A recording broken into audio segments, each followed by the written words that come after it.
Rise and shine, Central Indiana, 9 o'clock on your Sunday morning. Thanks for waking up with us. I'm Matthew Foltz alongside Lindsay Monroe. We are off to a wet and soggy start, so if you're on the couch, maybe laying in bed, you might want to stay there because it is coming down here in downtown Central Indiana. In fact, we do have an update. The rain already having an impact. Live Golf, they're saying that the gates now won't be open until 10 a.m. and that shotgun start is now pushed back to about 10:55. So we'll continue to monitor that. And Lindsay, you were saying the rain not only impacting those delays, but also on the roadways. Yeah, we have a crash I'm watching here on 65 southbound. This is just north of downtown.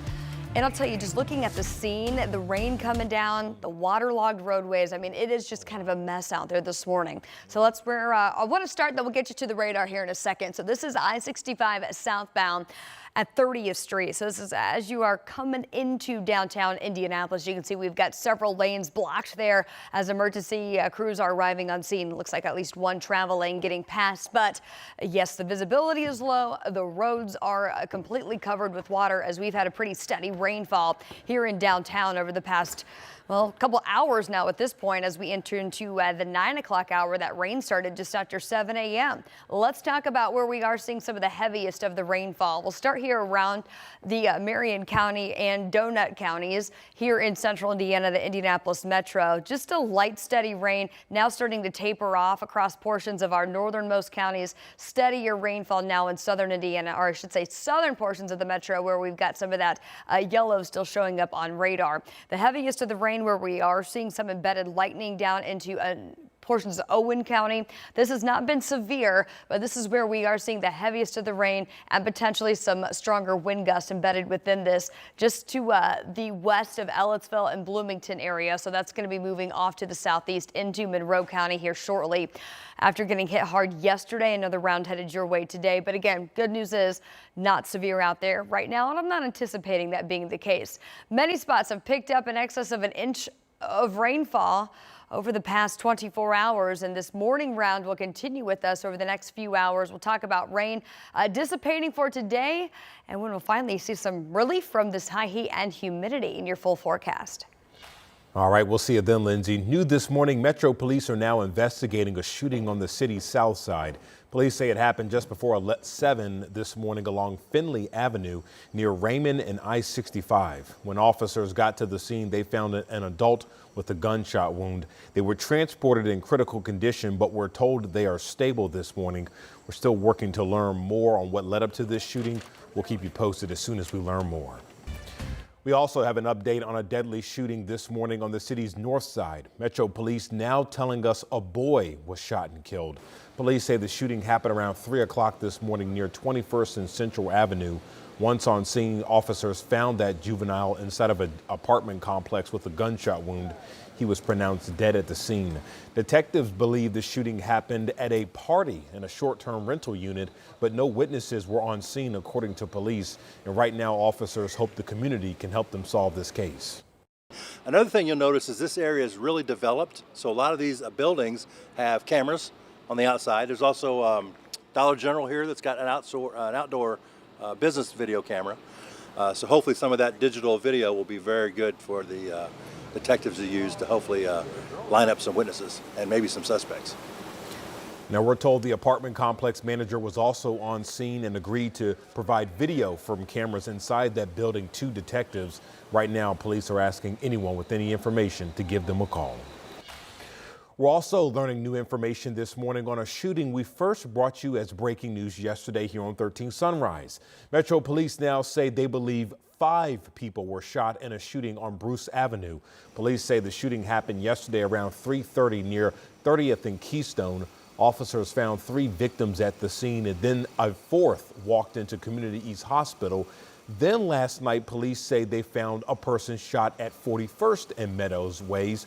That's where investigators believe that 4th person is connected, or 5th person, I should say, is connected to the shooting on Bruce Avenue. So right now, police say all 5 victims are stable this morning. Again, they're asking anyone with information to give police a call.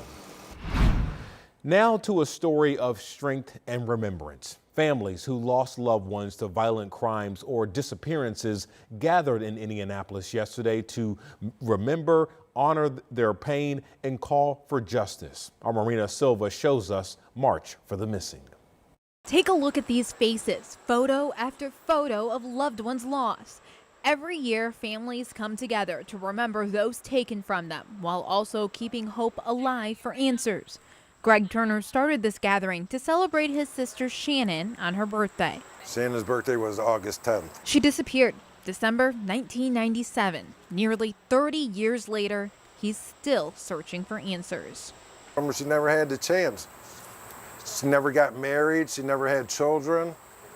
She never got the choice because somebody decided she didn't have that choice. Brian Donahue is one of the people coming back year after year, honoring his son, Brian Donahue II. It's been a cold case. We're still seeking answers. It's been 27 years. He's been gone 2 years longer than we've had him. Donahue grieves the life his son should have had.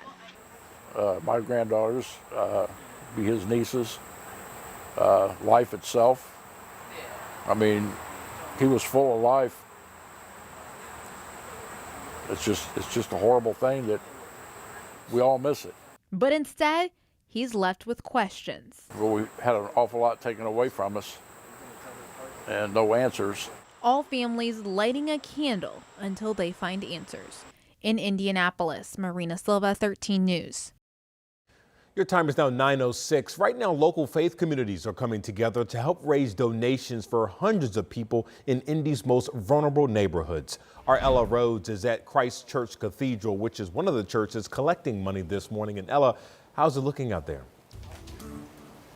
Yeah, well, they are doing a lot to really help end chronic homelessness in our community. They're partnering with a lot of other local congregations to really make this effort possible and just help people as much as they can. I just kind of want to show you some of the stuff they have here available every weekend for homeless people in our community. So obviously hygiene products like bar soap and hairbrushes and combs and razors. We even have toothbrushes. We have shoes and underwear and deodorant and tissues, just anything that really helps you get through the day-to-day important things. And you probably saw those keys here as well. And that is for congregation members to really keep people in their thoughts and prayers to help end homelessness. And they're raising money all for the Streets to Home Indy project. So now Reverend Gray Lassane joins me here. So Reverend, good morning. Tell me why you guys are partnering with so many congregations to really help end chronic homelessness. Yeah, so we are partnering throughout central Indiana to end chronic homelessness because of our commitment from God to love and serve our neighbors. So we're joining a larger philanthropic effort that's happening. Corporate partners are coming together, the city of Indianapolis, all to raise $8.1 million that will help to end chronic homelessness by getting people experiencing homelessness into apartments, into studios. We're going to take those keys with us today as a physical reminder of the gift that we've made to help house our neighbors. Wow. And tell me, how can people get involved if they see this and they feel called to it? Sure. So if you're worshiping today in a church or in a faith community, ask your pastor about it. But if not, you can also go to chipindy.org's website and make a donation there. We welcome donations from everyone. It all goes to house people in our community experiencing homelessness. Amazing. Thank you so much, Reverend. And, you know, this is all a part of the Homes to Streets Indy project, really raising that money. And their goal, like he said, is to get 350 people find permanent housing by next June. Live in Indianapolis, Ella Rhodes, 13 News. All right, certainly a great cause. We appreciate it. Thanks, Aunt Ella.